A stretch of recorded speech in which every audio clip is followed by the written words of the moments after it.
Պարոն Ռուբինյան, ես ուզում եմ հարցնել պարգևատրությունների մասին, կան տեղեկություններ, որ արդեն ազգային ժողովի պատգամավորները ստացել են պարգևատրություններ, եթե հարմար եք գտնում, կարող եք հրապարակել դրա չափը պարգևատրությունների։ Բոլոր պաշտոնյաների հայտարարագրերը հրապարակվում են ամեն տարվա մոտավորապես ամռան ամիսներին, կտեսնեք, ոչ մի գաղտնիք չկա, հանգիստ եղեք։ Որովհետև թափանցիկություն ենթադրում է, որ մի բան, չէ, որտեղ բարձ է ձեր հարցը, թափանցիկության պակաս լինում է այն դեպքում, երբ որ ինչ-որ բան չի հրապարակվում, ամեն ինչ կհրապարակվի, հանգիստ եղեք։ Պարոն Ռուբինյան, իսկ ներողություն հարցի շարունակում։ Ասեք, որ մոտավորապես մենք աշխատավարձի չափով, մոտավորապես եթե թիվը։ Պարոն Սիմոնյանը ասաց։ Մոտավորապես մենք աշխատավարձի չափով, բայց կարող են բոլոր 700 աշխատակիցների գումարեն իրար եւ ասեն, որ դա աստղաբաշխական է, եթե դոլարի վերածեն ավելի հետաքրքիր ու լավ ռեպորտաժ կստացվի։ Շարունակեք ներողությունը։ Այլ հարցեր։ Ես ուզում եմ հարցնել ընտրությունների նախօրյակին, այսպես պետական ծառայողներին գնահատելու այս մեխանիզմ ներդնելը, արդյոք նրա մասին չի խոսում, որ դուք ընտրություններից առաջ որոշակի ակնկալիք ունեք եւ Ոչ, որովհետև ընտրության նախօրյակին չի այդ նոր վարձատրության նոր մեխանիզմը ներդրվել է ամիսներ առաջ։ Նոյեմբերի ընտրության նախօրյակը, այդ տրամաբանությամբ ուրեմն 4 տարի առաջ է ընտրության նախօրյակը։ Կան հակակոռուպցիոն փորձագետներ, որ կարծում են, որ թույլ տվեք կարծել, դե շատ լավ, կան նաև հակակոռուպցիոն փորձագետներ ճակերտների մեջ, որոնք ասում են, որ թոշակ բարձրացնելը նախընտրական կաշառք է, կներեք, բայց ես չեմ պատրաստվում մեկնաբանել աբսուրդը։ Այլ Պարոն Ռուբինյան, ուրեմն ատելության խոսքի դերն քաղաքացիական եւ վարչական նոր պատասխանատվությունը հիմա մշակվում արդարադատության նախարարությունն է շրջանառության մեջ դրել օրինակից, ինչպես է որոշվելու, որն է ատելության խոսք, որը չէ։ Ես տեղյակ չեմ նման նախագծի մասին, կներեք, երբ որ տեղեկանամ կարողանամ մեկնաբանել։ Պարոն Ռուբինյան, Ռոբերտ Քոչարյանը պոդքասթում անդրադարձել կատարել նաև իշխանության կողմից ստացած պարգևավճարներին, պարգևատրություններին, սրա մասին ինչ-որ մեկնաբանություն կանեմ։ Ես կարծում եմ, որ Ռոբերտ Քոչարյանն եւ իր ընտանիքը պետք է դադարեն երկարացնել եւ պետք է առանց վիճարկելու $200 միլիոն մուծվեն Հայաստանի Հանրապետության պետական բյուջե։ Թող իրենք դադարեն զբաղեցնել մեր դատավորներին, դատախազներին, փաստաբաններին եւ այսպես շարունակ։ Պետությունը իրենցից պահանջում է, դատախազությունը իրենցից պահանջում է բյուջե վերադարձնել ապօրինի ձեռք բերված $200 միլիոն։ Թող առանց երկարացնելու բերեն մուծվեն բյուջե։ Դա քանի տարվա պարգևավճար կլինի, պարոն Ռուբինյան։ Չգիտեմ, տարբեր հաշվարկներով մի քանի հազար տարվա։ Պարոն Ռուբինյան, դուք ընտրությունների Իդեպ այդ որ հարցնում եք, բան Դեր պարգևավճարները, ես ընես կուզեմ, որ դուք այս բոլորդ, ովքեր որ ամեն անգամ հարցնում եք պարգևավճարների մասին, մի անգամ Քոչարյանին հարցնեք այդ $200 միլիոն մասին, ես կուզեի լսել։ Կարող է Քոչարյանը իր ընտանիքի անդամներին նախընտրական կաշառք տվել, երբ որ այդ $200 միլիոն կուտակել է ընտրությունների բերան, տարբեր տարիների ընտրությունների բերան։ Բայց չի կապացուցել, քրեական գործում չկա ապացույց։ Դե շատ լավ։ Դե կսպասենք ապացույցները կլինեն։ Բայց բնականաբար իհարկե ցանկացած լսող առաջին հերթին մտածել է, որ այստեղ որևէ ապօրինություն չկա։ Իհարկե, պարոն Քոչարյանը իր որդին Հայաստանի ամենատաղանդավոր բիզնեսմեններն են։ Իրենք $200 միլիոն, իհարկե, այդպես ազնիվ։ Հա, օքեյ, ասում եմ սուրբ այդ մարդը։ Պարոն Ռուբինյան, ընտրություններից 2 ամիս առաջ դուք հանրությանը սպառնում եք պատերազմով, եթե դուք չլինեք։ Սա քաղաքական դաշտում մյուս դերակատարներն ասում են, որ դուք այս անգամ կրկին պատերազմի մասին եք խոսում առանց հիմնավոր պատճառներ ներկայացնելու, երբ որ օրինակ Փաշինյանն ասում է սեպտեմբերին կլինի։ Ձեզ համար օրինակ հիմնավոր պատճառը ո՞րն է այդ պատերազմը դինել, դուք ինչ հիմքով եք դա ասում։ Եկեք նախ ուղղեմ ձեզ։ Եկեք նախ անալիզի ենթարկենք։ Ինչ է նշանակում սպառնալիք։ Մի վարքյան է, ինչ է նշանակում սպառնալիք, բառարանային բացատրությունը, սպառնալիք բառի որն է, երբ որ ինչ-որ մեկը մյուսին ասում է, եթե դու չանես սա, ես կանեմ կամ չեմ անի սա, մի բան, որը քո համար վատ կլինի, որ անեմ կամ չանեմ։ Համաձայն եք, երբ որ մենք ասում ենք, որ Հայաստանի Հանրապետությունը, եթե որդեգրի այն քաղաքականությունը, որը ընդդիմադիրները առաջարկում են, որպեսզի այն որդեգրի, դա անխուսափելիորեն բերելու է պատերազմի, այստեղ սպառնալիքի հետ որևէ աղերս չկա։ Մենք ինչ ենք ասում։ Նախ մենք ասում ենք այս պահին պատերազմի հավանականությունը հավասար է 0-ի։ Ինչու է հավասար 0-ի։ Որովհետև Հայաստանը վարում է այն քաղաքականությունը, որը այժմ վարում է։ Եվ եթե ընդդիմությունը գա իշխանության եւ սկսի վարել այն քաղաքականությունը, որի մասին հայտարարում է, իսկ իրենք բաց հայտարարում են, իրենք հայտարարում են, որ համաձայն չեն այս խաղաղության պարամետրերի հետ։ Նրանք պատրաստվում են տարբեր կոմպոնենտներով այս խաղաղության ամեն ինչ վերանայել։ Դա վերելու է ակնհայտ եւ 100%-անոց պատերազմի։ Ինչն է ստեղ, որն է ստեղ սպառնալիքը կամ ինչը ստեղ պարզ չի։ Հաջորդը ուղիղ 1 տարի առաջ, բառացիորեն ուղիղ 1 տարի առաջ, երբ որ վարչապետ Փաշինյանը ասում էր պատերազմ չի լինելու է խաղաղություն, այդ նույն ընդդիմադիրները եւ մամուլը ասում են ո՞նց ես ասում որ չի լինելու պատերազմ, լինելու է խաղաղություն, չէ լինելու է պատերազմ։ Հաջորդը 44-օրյա պատերազմից առաջ Փաշինյանի գործունեության ամենամեծ մեղադրանքը ո՞րն է։ Բոլոր ընդդիմադիրներ, ոչ ընդդիմադիրներ, լրագրողներ, հանրություն, ինչ են ասում են վարչապետ Փաշինյանը ինչու չեկավ եւ բաց չներկայացրեց իրերի դրությունը, ռազմական հավասարակշռությունը եւ այն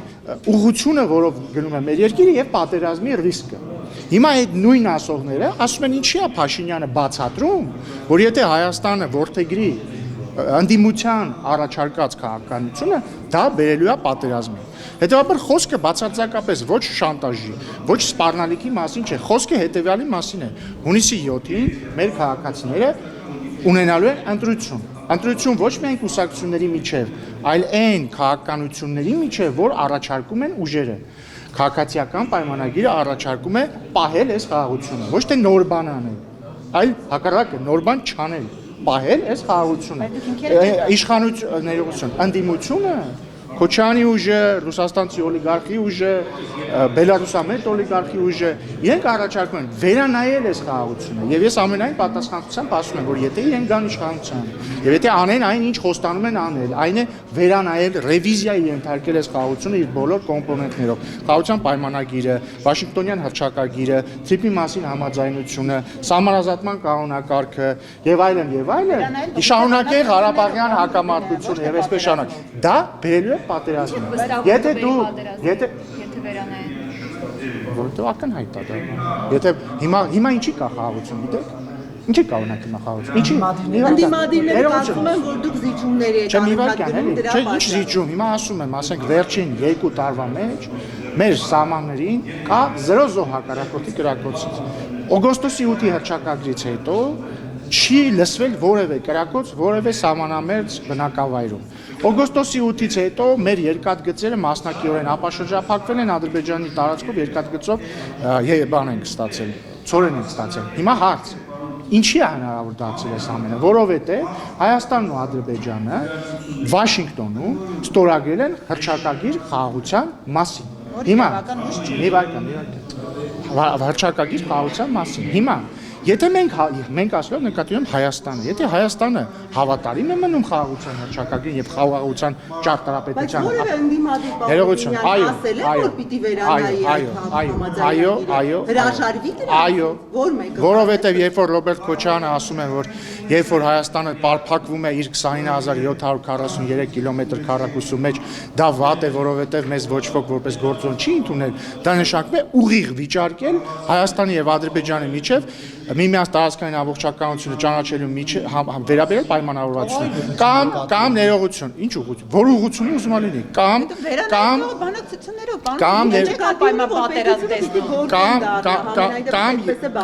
կամ երբ որ օրինակ Քոչարյանի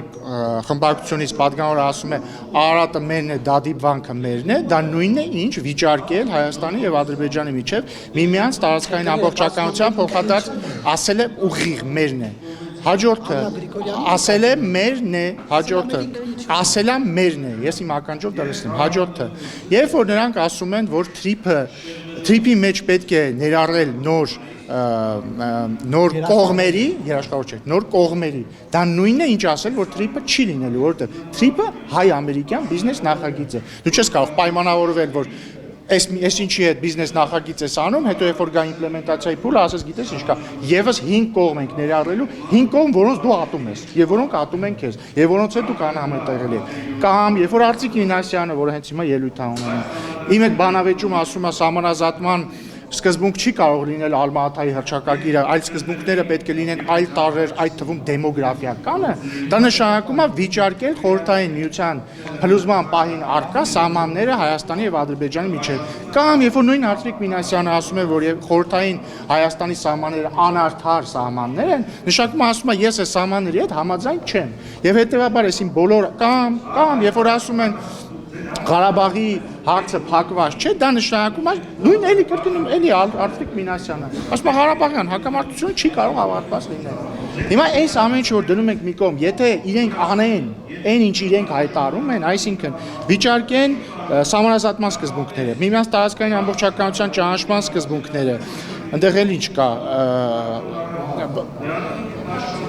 Trip-ը եւ այսպես շարունակ, այսինքն ապաշրջափակման սկզբունքները։ Այս խաղաղությունը չի լինի։ Դուք էլ եք ԵՏՄ-ից դուրս գալիս, կարող է իշխանություն են դառնում, չէ՞ նա։ Մենք ԵՏՄ-ից դուրս գալու մասին երբևիցե չենք մտածում։ Նախագիծը ազգային ժողովի պատգամով լսում ա եղել, բայց մենք երբևիցե չենք քաղաքացիական պայմանագիր կուսակցություն երբեք, եթե նկատի ունեք 2015-ից առաջ։ Դե երբեք քաղաքացիական պայմանագիր կուսակցությունը չի հայտարարել, որ իշխանության գալուց դեպքում դուրս է գալու ԵՏՄ։ Բայց դրանից առաջ նախագիծ։ Դրանից եղել առաջ ելք դաշինքի նախաձեռնությամբ եղել է դրա վերաբերյալ լսում։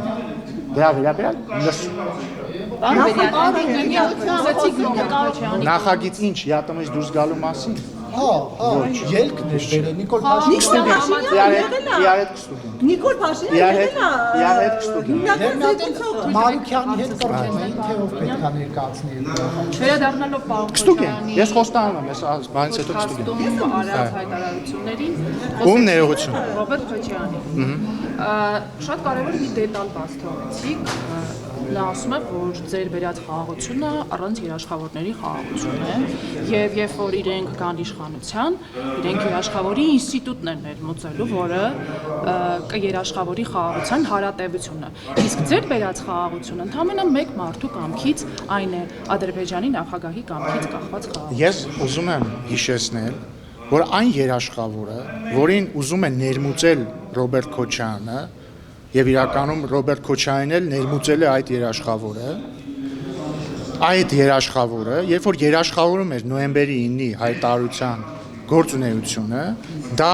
եւ Ղարաբաղի հայերի անվտանգության երաշխավորներ, եւ որի հորդորով Ղարաբաղի հայերը վերադարձել էին Ղարաբաղ, այդ երաշխավորի աչքերի առաջ եւ թողտվությամբ Ղարաբաղում տեղի է ունեցել էթնիկ զտում։ Ռոբերտ Քոչյանի ուզածն այն է, որ այդ նույն երաշխավորի աչքերի եւ հայացքի ներքո, ինչպես իրանք լուծարեցին Լեռնային Ղարաբաղի Հանրապետությունը, նենց էլ իրանք լուծարեն Հայաստանի Հանրապետությունը։ Բայց մենք դա թույլ չենք տալու նրանց անել։ Ինչպես թույլ չենք տալու ժողովրդի քվեով։ Իդեպ, ես համարում եմ նաեւ շատ տարօրինակ, որ ձեզնից ոչ ոք Ռոբերտ Քոչյանին տեսնելուց, բայց չնայած ճիշտ նտարունակ դուք Ռոբերտ Քոչյանին չեք տեսնում, Ռոբերտ Քոչյանին տեսնում են մենակ իր համար աշխատող։ Դուք մեկն տեսնում եք ներողություն։ Ես այսօր էլ եմ տեսել, բան ունեք ասել, այո, խնդրում եմ հարցրեք, պարոն Քոչարյան, այն որ հրապարակվեց այն ձայնագրությունը, որ դուք ռուսերեն լեզվով ասում եք, ես ձեր հորդորով եմ եկել Հայաստան քաղաքական գործունեություն եմ ծավալում, մի բան արեք դուրս գամ ես սրանից։ Մի հատ հարցրեք, էլի ում էր ուղղված դա։ Խնդրում եմ։ Հա, պարոն Քոչարյան, բացի այն զռլալու մասը, խնդրում եմ այս հարցին էլ պատասխանել։ Ինչու՞ է դեր Քոչարյանի հետ ասածը Փաշինյանի իր վրա վերցնել։ Նա ընդհանրապես դիտում։ Փաշինյանը ի՞նչն է իր վրա վերցնել։ Բա ինքն է ուղի եթեր մտել եւ ասել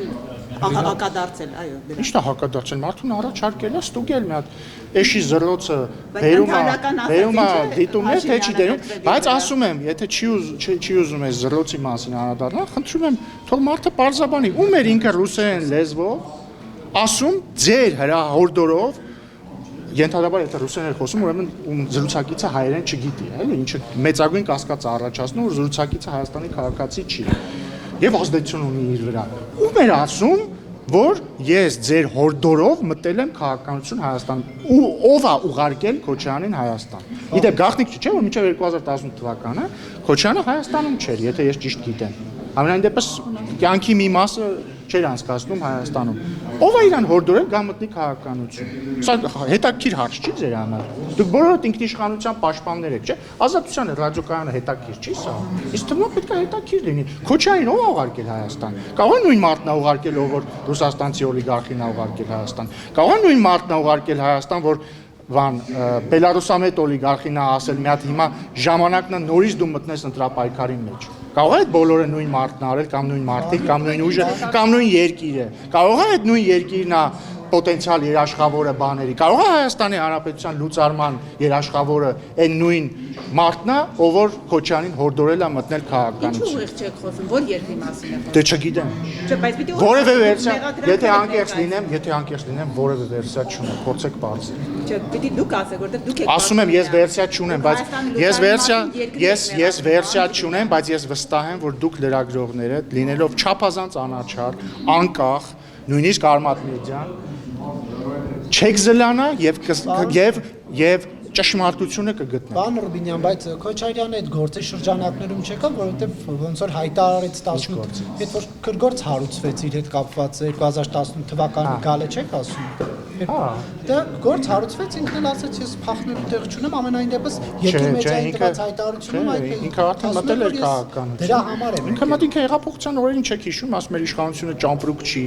վերցնես տաս եւ այսպես շարունակ։ Արդեն քրգործից հետո էր հայտարարում։ Չէ, առաջ էր սխալ եք հիշում։ Հենց Սերժ Սարգսյանի հրաժարականից հետո, բայց Նիկոլ Փաշինյանի վարչապետը տրվելուց առաջ։ Լավ, պարոն Ռուբինյան, երբ քաղաքական դաշտում բանավեճը բերվել է այս մակարդակի, ով կարող է էշի նման զռալ կամ չգիտեմ, այլ կենթանու ձեներ հանել, քարակոսը միրգ է թե կենտանի եւ այլն։ ԵԽԽՎ-ն մի քանի ամիս առաջ էր կոչ արել Հայաստանի քաղաքական դերակատարներին բանավեճերում լինել կիրթ, զուսպ, քաղաքակիրթ, բայց քարակոսի մասին հարցի որ մասը կիրթ չէ, ճանակում եմ հարցը։ Եվ ասում էր, որ բանավեճը տարեք բովանդակային խնդիրների շուրջ, հա, քննարկում։ Բա դե ժողովուրդ ջան, հիմա անդիմությունը ասում է մենք ուժեղ ենք։ Դրա ի՞նչն է բովանդակային։ Մենք էլ փորձում ենք ներողություն, չէ, ներողություն։ Մենք էլ փորձում ենք բովանդակություն գտնել այդ պնդման տակ, որովհետև քանի որ երբ որ իրանք ասում են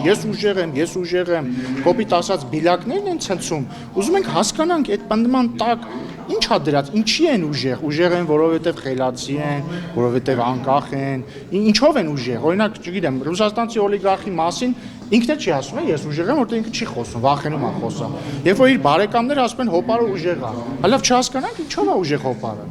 Ես իրոք կուզեի, որ իր հետ նստեի, հարցնեի, պարոն Կարապետյան, ինչով եք դու դա ուժեղ, բայց չեմ կարող դա անել, կուզեի դուք նստեիք հարցնեիք, բայց դուք էլ չեք կարող անել, որտեղ այդ մարդը փախած է։ Հիմա ես ինչ անեմ։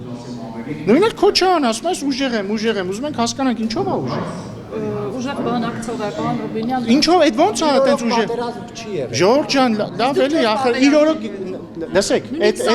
ներողություն էլի, եթե պատերազմ չի եղել, ընդ որում այդ բոլորն են ասում, էլի Սերժ Սարգսյանն էր, Քոչարյանն էր, Լևոն Տեր-Պետրոսյանն էր, ասում են խաղաղություն էր ձեզնից առաջ, դուք եկաք պատերազմ հրահարեցիք։ Ժողովուրդ ջան, 1995 թվականից մինչև 2017 թվականը ներառյալ, այդ իրանց ասած խաղաղ ժամանակ 490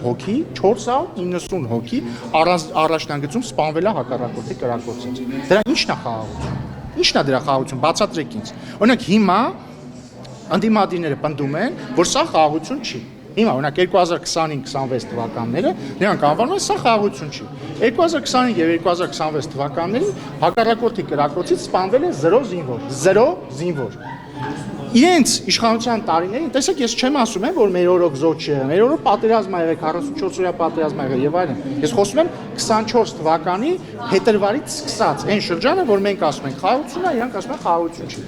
Սպանվել է 0 զինծառայող։ Իրանց աղաղ տարիների սպանվել է 490 զինծառայող։ Դա խաղաղություն չի։ Խաղաղությունը էս է։ Ու ընդհանրապես դա պետքա պահել, ոչ մի նոր բան պետք չի հնարել, ոչ մի նոր զիջում պետք չի, ոչ մի բան պետք չի, պետք է ընդհանրապես տեր կանգնել այս խաղաղության։ Պարոն Ռուբինյան, պարոն Քոչարյանի թեման քանի ակտուալ է այս հարցն էլ տան։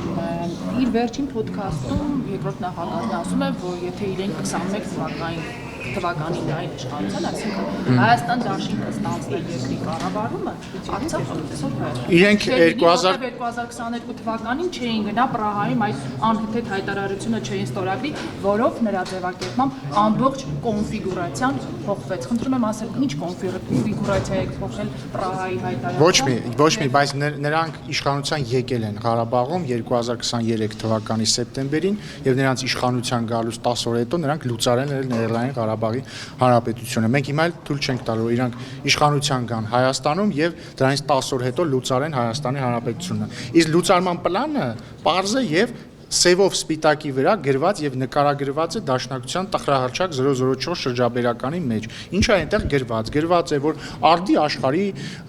ուղիղ չեմ ցիտում, բայց միտքը հետեւյալն է. արդի աշխարհի մարտահրավերների պայմաններում մեկ-մեկ անհրաժեշտ է լինում իջեցնել ինքնիշխանության մակարդակը հանուն ազգային շահերի։ Այնտեղ ուղիղ գրված է, որ Ռուսաստանը կարող է որոշել Լեռնային Ղարաբաղը ուղիղ ենթարկեցնել իրեն եւ պետք է ամեն ինչ անել, որպեսզի հավանական միության կազմավորման դեպքում Հայաստանի ու Լեռնային Ղարաբաղի ճակատագիրը որոշվի որպես մեկ ամբողջություն, նկատի ունեն, որ Հայաստանն էլ ենթարկեցվի այլ ուժի։ Եվ այս պլանը ուղիղ գծած է, եւ իրանք ինչ արել են 2023-ին Ղարաբաղում, իրանք ուզում են անել Հայաստանում։ Դա հետեւյալն է. գալ իշխանության, վիճարկել խաղաղությունը, ստանալ պատերազմ եւ հարձակում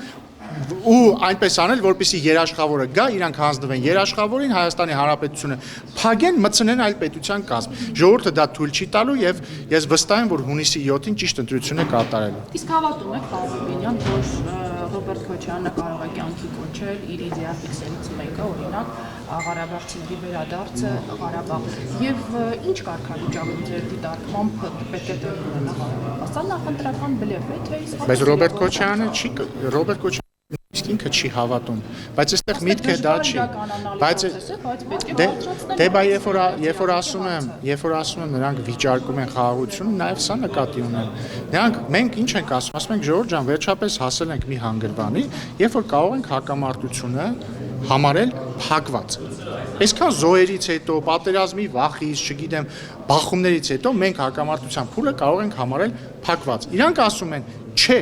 այս հակամարտության փուլը չպետք է համարենք փակված։ Իրանք ասում են, մենք պետք է շարունակենք Ղարաբաղյան հակամարտությունը։ Հիմա ես ուղիղ ասում եմ, եթե մենք շարունակելու ենք Ղարաբաղյան հակամարտությունը, չի լինելու խաղաղություն։ Լինելու է պատերազմ։ Դա նույնպես ընտրություն է։ Իրավունքին հետամուտ լինելը դա ձեր ասած տրամաբանության մեջ է։ Տեսեք, երբ որ ամեն ինչ կախված է նրանից, թե ոնց ես դու ինչ որ բան ձևակերպում։ Երբ որ դու ձևակերպում ես վերադարձի իրավունքը որպես քաղաքական պահանջ, որը պետք է դնի Հայաստանի Հանրապետությունը իր արտաքին քաղաքականության հիմքում, դա նշանակում է, որ ասում ես, որ Հայաստանի Հանրապետությունը պիտի ասի Ղարաբաղյան հակամարտությունը ավարտված չէ, ես այն շարունակում եմ։ Եթե Հայաստանի Հանրապետությունը ասելու է, որ Ղարաբաղյան հակամարտությունը ավարտված չէ եւ ես այն շարունակում եմ, դա ավտոմատ նշանակում է չեղարկել այս խաղաղությունը։ Չեղարկել այս խաղաղությունը նշանակում է դուր բացել պատերազմի համար։ Եվ այդ պատերազմը չի ուշանալու։ Ինքը կարող է չլինի 1 ամսից, 2 ամսից, կարող է 4 ամսից չլինի, կարող է մի տարուց չլինի, բայց ինքը անպայման գալու է։ Պարոն Լուբինյան, բայց գուցե այս իշխանությունը, որի օրոք տեղ է ունեցել պատերազմ, կորուստներ են ունեցել, գուցե այս իշխանությունը այլ հոգեբանությամբ է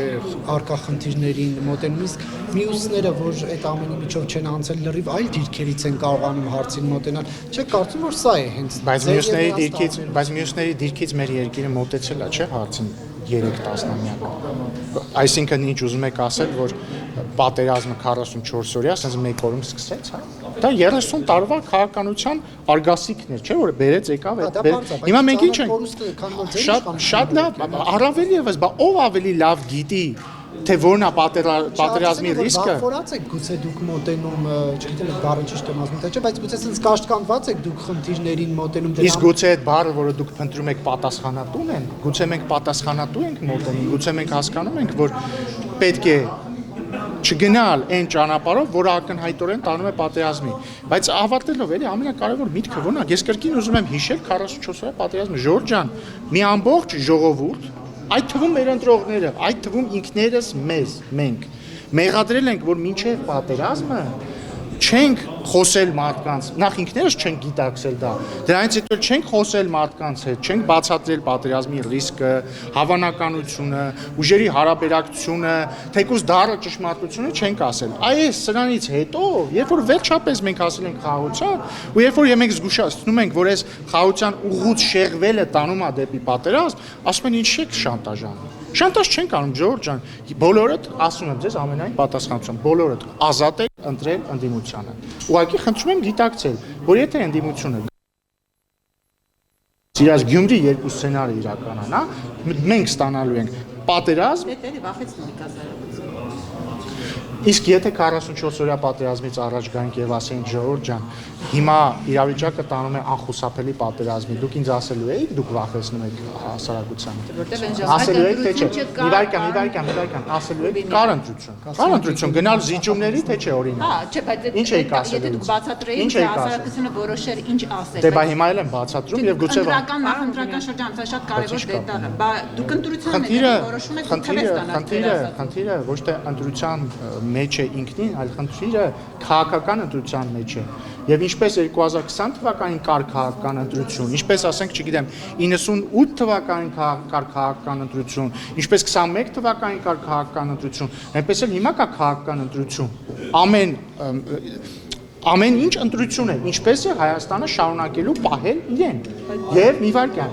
եւ քաղաքական ուժերը ամեն մեկը տալիս է այդ ընտրության հնարավորությունը։ Մենք ասում ենք Հայաստանը պետք է շարունակի գնալ խաղաղության ճանապարհով։ Ընդդիմադիր ուժերը ասում են Հայաստանը պետք է կանգ առնի, փոխի ուղղությունը եւ գնա հակամարտության ճանապարհով։ Եթե դուք ուզում եք մենք գնանք հակամարտության ճանապարհով, ես որևէ խնդիր չեմ տեսնում։ Ընտրեք ընդդիմադիր ուժերին կգնանք պատերազմի։ Պարոն Ռուբինյան, եթե տրամաբանություն շատ բարձր ընտրություն է, այստեղ ոչ շանտաժ կա, ոչ սպառնալիք կա, ոչ մի բան չկա։ Կարող եք ընտրել ընդդիմությանը, էլ չեմ ասում բանը, որ դա կլինի ձեր վերջին ընտրությունը, որովհետև ընտրությունները նորից կսկսեն կեղծվել, բայց կարող եք ընտրել ընդդիմությանը, էլի կաշառակերություն բանը ամեն ինչ կվերադառնա, բայց Քոչարյանի 200 միլիոնը չի վերադառնա, կմնա իրան, բայց մտածում եմ եւի դուք այդքան դեմ չեք դրան, բայց վերադառնա։ Բայց ամենակարևորը մենք ստանալու ենք պատերազմ, Ժողովուրդ ջան։ Մենք էլի դուք էլի կտեսնեք իշխանականներ, որոնք խրոխտ կենացներ են խմում, որոնք ասում են, այս ինչը մերն է, այս ինչը մերն է, այն ինչը մերն է, կտեսնեք, ամեն ինչ կտեսնեք, բոլորը կասեն, ոչ, Ղարաբաղի էջը փակված չէ, քաղցր կենացներ կասեն մեր ղարաբաղցի եղբայրների ու քույրերի ականջներին, բայց արդյունքում մենք ստանանք պատերազմ, նոր զոհեր, նոր կորուստներ, նոր տարածքային կորուստներ, նոր պահանջատիրություն եւ այսպես շարունակ, բայց դաշնակցության գործերը օրինակ շատ լավ կգնան, որովհետեւ հայդատի թեմաները կշատանան, Հայաստանի տարածքները կփոքրանան, հայդատի թեմաները կշատանան, զոհերը կշատանան, բայց լացուկոցներ կշատանա, լացուկոցով sense խրոխտ ռիլերը կշատանա, sense կլացենք, ասեն մեր զոհերը, բայց չեն խոստովանի, որ իրանց քաղաքականության արդյունքում դա եղավ։ Ու ոչ մարդիկ խոստովանեն, որ իրանց ընտրեցին, դրա համար տենց եղավ։ Դրա համար, քանի դեռ մենք ունենք ընտրություն, պետք է կատարել ճիշտ ընտրություն։ Սա ոչ շանտաժ է, ոչ սպառնալիք է, ոչ մի բան է, սա պարզ քաղաքական ընտրության ձևակերպում է, եւ այդ ընտրությունը լինելու է հունիսի 7։ Իսկ այդ ուժերը ինչի ընտրական process-ներից դուրս չեն դրվում, պարոն Ռուբինյան, եթե ըստ ձեր դրամաբանության գալու են ու պատերազմ բերեն։ Որովհետև Հայաստան ժողովրդավարական երկիր է եւ որովհետև ամեն ինչ ընտրություն է։ Մենք հո բան չենք, մենք հո Ստալինն էլ չէ, մենք հո Ռոբերտ Քոչարյանը չենք, որ գանք եւ մարդկանց ընտրությունը սահմանափակենք։ Բա եթե գիտեք ստերից Ժողովուրդ ջան, մենք ցանկացած բան իրականում աշխարհի բռնատիրությունների մեծ մասում բռնատերերը հո միանգամից բռնատեր չեն դառնում, բռնապետ չեն դառնում։ Իրանք սկզբից համոզում են իրանք, որ իրանք ակնհայտ ճշմարտությունն է, հետո համոզում են իրանք ինչ որ կետում, որ օրինակ ինչ որ ակնհայտ լավ բանի համար պետք չէ խտրականություն դնել միջոցների մեջ, հետո չեն դնում մի հատ, երկու հատ, 3 հատ, 4 հատ, 5 հատ, հետո համոզում են, որ իրանք ամենաճիշտ են, բոլոր մյուսները դավաճան են, ու բռնում, ոչ, մեր ուղի կնկարագրե, եթե այդ ամեն ինչը ավարտվեր, օրինակ Պապլավոկի բան զուգանում մարդ սպանելով կամ չգիտեմ, ընտրություն կեղծելով, $200 միլիոն դիզելով, այդ դեպքում բան կլներ։ Արձանագրենք, որ ձեր բանված ոչ մի բան։ Մի վարքան, էլի։ Կա դատական վճիռ Պապլավոկի զուգանում դաշնակցական սպանելու վերաբերյալ։ Քոչարյանի անվտանգության աշխատակիցը դատապարտվել է, չնայած համարյա չի նստել, բայց դատական վճիռ կա։ Ինչ էի ասում, հա, բռնապետությունը տենց է ձևավորում, երբ որ մարդ համարում է, որ ինքը լավ բանի համար, տենց խոսույթ էլ կա, չէ, որ բարի նպատակներով է կառուցված ճանապարհը դեպի դժոխք։ Եվ հետեւաբար ինչքան էլ մենք համոզված չլինենք եւ մենք համոզված ենք, որ այդ քաղաքական ուժերը բերելու են անարդարության եւ պատերազմի, ընտրությունը ժողովրդինն է։ Ընտրությունը ժողովրդինն է։ Մենք այս գլխից զգուշացնում ենք, մենք ընտրություն չենք կեղծելու։ Նարեկ, մենք ընտրություն չենք կեղծելու, հույս չունենաս, խնդրում եմ, որ մենք կեղծելու ենք եւ Քոչարյանը չի գալու իշխանության։ Ծառայող կամ ուժային կառույցներում ծառայողի ազգուտակի ներկայացուցիչները չեն ասի, որ էլի մեզ կանգնեցրին։ Իսկ երբ են ասի։ 21 թվականին։ Չի կա, բացառվում է այդպես բաներ ասում։ Ինչը կանգնեցրել, ինչ են Ասել են, որ կընտրեք գործող վարպետին։ ու հետո ինչ ա եղել, ինչի չեք ասում դրա մասին։ Որտեղ փաստեր չեմ ունեցել, որ ապացույց։ Հիմա ունեք։ Հիմա էլ չունեմ։ Դե խնդրում եմ դատախազությանը սա ընդունել որպես հանցագործության մասին հաղորդում։ Բայց ես բացառում եմ նմանաբար 21 թվականի ընտրությունները եղել են բացառիկ մաքուր ընտրություններ, որոնց արդյունքները չի վիճարկել ոչ ոք։ Պարոն Ռուբինյան, քանի Բայց միտք զավակն մենք չենք կեղծելու ընտրությունը։ Հենց որ հույս չունենանք, որ մենք կեղծելու ենք, որ իրանք չկան իշխանության, եւ ձեր աչքերի մեջ տեսնում եմ, որ չեք ուզում իրանք կան իշխանության, հենց որ արեք ձեր ընտրությունը։ Առաքասրճանում տարիներ առաջ տեղի ունեցած սպանության դեպքին անդրադարձակ Պողոս Պողոսյանի Պարոն Քոչարյանը ոդքասթում ինչալոց անդրադարձել է մետրոյում տեղի ունեցած միջադեպին կնոջ վրա Փաշինյանի հարձակմանը եւ նշել է, որ սա խոսում է մի բանի մասին, որ նա ունի նաեւ հայկական դաստիարակության կոդը։ Չեմ պատկերացնում ինչպես կարելի է փոքր երեխան կողքը կնոջ հետ խոսել նման տոնով։ Ինձ համար դա ապշելու երևույթ է եւ դա դրսեւորվեց երկրի առաջնորդի կողմից։ Այդ մարդը հայության հետ կապ չունի։ Հայերեն լավ է խոսում, բայց Դե նախ ես չգիտեմ, օրինակ հայկական դաստիարակության կոդի որ մասով է պայմանավորված, որ մեկը եթե քեզ ասում է պրիվետ ռոբ, քո թիկնապահը գնում իրան զուգանում ծեծելով սպանում է։ Ես հայկական ինձ ծնողները ինձ դաստիարակելիս չեն ասել, որ մեկը քեզ ասի պրիվետ ռոբ, թիկնապահիդ ասա թող գնա իրան զուգանում սպանի։ Ես թիկնապահ իհարկե չունեմ, բայց հիպոթետիկ նույնիսկ եթե ունենայի դժվար թե։ Հաջորդը պետք է իմ կուրսեցին լինեք, որ փորձեք նարեք եւ դաշնակցական։ Գնացեք մտեք դաշնակցություն, դարձեք իմ կուրսեցին եւ փորձեք։ Եվ հաջորդը էլի հայկականության մասին է, էլի։ Այո, Փաշինյանը հայերեն լավ է խոսում։ Եվ այո, Փաշինյանը երբեք ռուսերեն լեզվով ինչ որ մեկին ձայնային հաղորդագրություն չի ուղարկել, ասելով, որ դուք ես ձեր հորդորով եկա մտա Հայաստանում քաղաքականություն, ինձ հանեք ստեղից։ Կրկին հորդորում եմ պարոն Քոչարյանին ասել, ով է իրեն հորդորել ռուսերեն լեզվով մտնել Հայաստանում քաղաքականություն եւ ում էր նախընտրում, որ իրեն հանել, շատ լավ եկեք փորձակնություն անենք, այդ ինչի Արշակ ճակերտների մեջ Սրբազանի բանը ենթադրյալ տեսանյութը կտան փորձակնության, այս էլ եկեք տանք փորձակնության։ Ես առաջարկում եմ Ռոբերտ Քոչարյանին վերագրվող ձայնագրությունը տալ անկախ փորձակնության, ընդդեմ այդ ձայնագրությունը հրապարակվել էր արհեստական բանականության, ChatGPT-ից առաջ, այնքան հեշտ չէր այն ժամանակ սարքել։ Տանք փորձակնության հասկանանք եւ եթե պարզվի որ այդ ձայնագրությունը ճիշտ է, հասկանանք ում է ասել։ Եվ եթե պարզվի որ իրոք ասել է, ես կարծում եմ մեր հանրությունը դրան պետք է արձագանք ունենա։ Պաստորեն դուրս կգա որ մենք գործ ունենք ոչ թե քաղաքական գործչի, ոչ թե նախկին նախագահի, այլ ինչ որ կուսակալի եւ ագենտի հետ։ Իսկ ինչ են անում ագենտների հետ, բոլորը գիտեն։ Վերադառնալով կողին եւ դաստիարակությանը։ Ինչ։ Դե ասեցի էլ ինչ։ Համակարգիչ է, որ ինչ մետրոյում տեղի ունեցած բանավեճը կնոջ հետ խոսում եմ Ես կարծում եմ, որ մարդկային դաստիարակության կարևորագույն մասերից մեկը ներողություն խնդրելու ունակությունն է եւ ես հպարտեմ, որ վարչապետը այդ ներողությունը խնդրել է, բայց բացի դրանից, ելի վերադառնալով Պողոս Պողոսյանի սպանությանը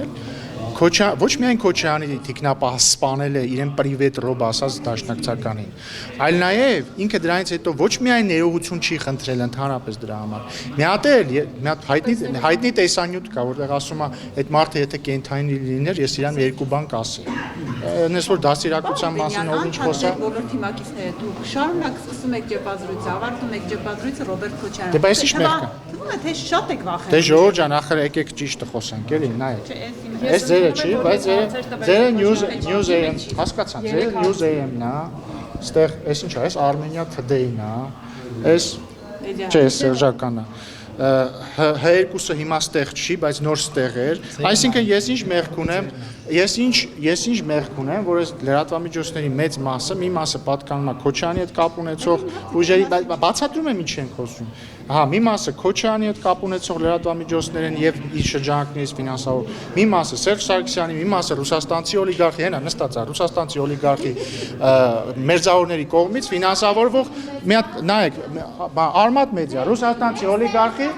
ներողություն էլի։ Հիմա պարզա չէ որ դուք ինչ որ առումով նաև լրատվական ներկայացուցիչներն եք այդ քաղաքական գործիչների։ Հիմա գալիս եք այդ մարդկանցից եք հարց տալիս։ Ես ինչ մեղք ունեմ։ Ոչ, դուք եք Քոչարյանից հարցրել, դուք եք ընդդիմությունից։ Ես մեղավոր եմ, որ ընդդիմությունը։ Իդեպ ես առաջարկում եմ հետեւյալը, եթե մեր հանրությունը հոգնել է նախկին այսինքն նախկիններից։ Լսեք, ես դուք չեք պատկերացնում ինչքան եմ ես հոգնել։ Եթե մեր հանրությունը հոգնել է նախկիններից, լուծումը հետևյալն է։ Այդ մարդիկ պետք է ստանան 0 քվե։ Մարդիկ օրինակ արդարացիորեն ասում են. Մեզ, ասում են Ժորժ ջան,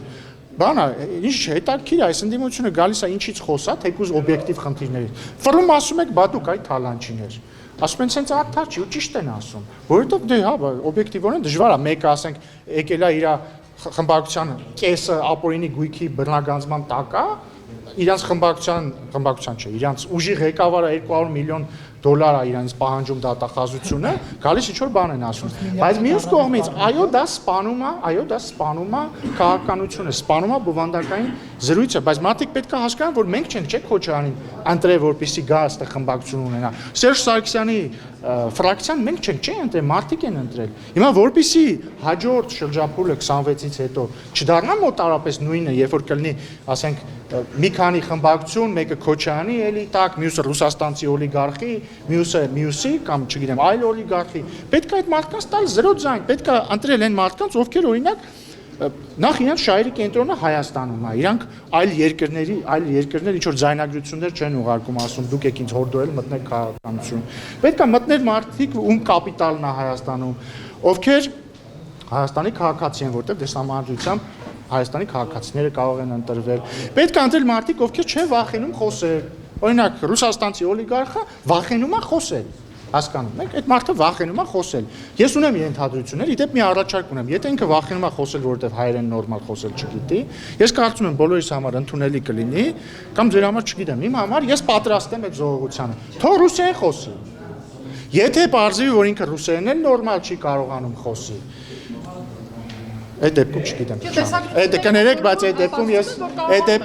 դեպքում ես լուծում չունեմ։ Բայց ամենայն դեպս թող խոսի։ Եվ հետևաբար լուծումը հետևյալն է։ Այդ ուժերը պետք է ստանան 0 քվե, որպեսզի մենք ունենանք նորմալ խորհրդարան։ Պարոն Ռուբինյան, հայ-թուրքական հարաբերություններից ինչ նորություն ունեք։ Նորության դեպքում ես կհայտնեմ այս բանը, նորություն չկա։ Չէ, չի կանգնեմ, բայց նոր ասելիք չունեմ, երբ որ 2 օր առաջ, դեմ 1 օր առաջ։ Հլաչի հետ։ Այո։ Շնորհակալություն։ Շնորհակալություն։